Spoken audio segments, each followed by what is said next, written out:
Isang napakagandang araw sa inyong lahat. Ngayon ay napagtripan natin ang ating lola. Kawayan. Oh. Yalo, ganyan.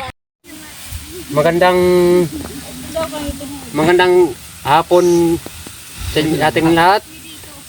Tayo po ngayon ay magkagawa ng bukid. Ay, bago ang lahat ay may 42 days video. Naku, basta ayaw ko na. 42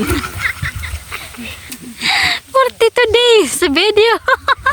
For today's video, tayo ay nandito sa bukid at manonood ng kanilang paglilinis ng bukid. Hindi na kailangan ng walis. Ayun. Ito po yung aming masigasig na tagalinis dito sa bukid. At pinangungunahan ni Re.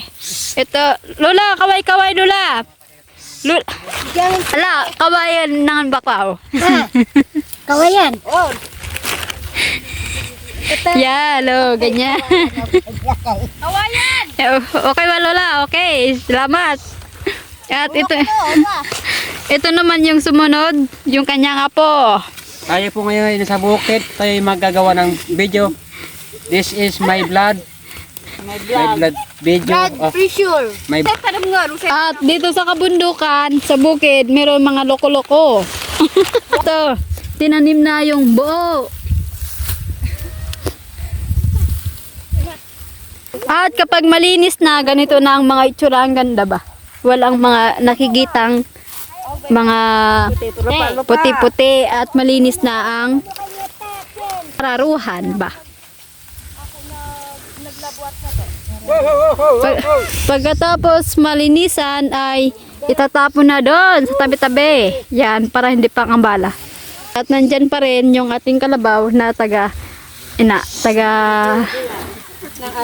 linis. Another linis para sa kalabaw. Yan ang masipag talaga.